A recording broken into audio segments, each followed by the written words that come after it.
এটা শুধু বলেননি, তিনি কাজ করে দেখিয়েছেন। তিনি পথে পথে ঘুরেছেন, গ্রামে গ্রামে ঘুরেছেন।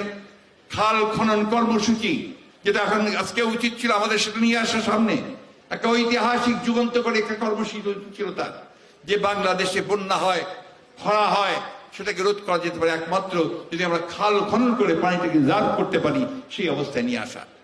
আজকে তিস্তা প্রকল্প নিয়ে কথা হচ্ছে, এখানে বসে আছেন আমাদের হাফিজ সাহেব, তিনি পানি সম্পদ মন্ত্রী ছিলেন অনেকদিন। সেই তিস্তা প্রকল্প কিন্তু চিন্তাটা সম্পূর্ণ শহীদ প্রেসিডেন্ট জিয়াউর রহমানের। আজকে ফারাক্কার পানি আমরা পাই না, পদ্মার আমরা পানি পাই না, মরুভূমি হয়ে যাচ্ছে। আজকে আমাদের 154টা অভিন্ন নদীর পানি আমরা বন্টন, আমাদের হিস্সা পাই না। কিন্তু শহীদ প্রেসিডেন্ট জিয়াউর রহমান সেই পানি বন্টন, ফারাক্কার পানি বন্টনের চুক্তি সেদিন তিনি সম্পাদন করতে সক্ষম হয়েছিলেন। তিনি গ্যারান্টি ক্লজ তিনি সেদিন নিয়ে এসেছিলেন এবং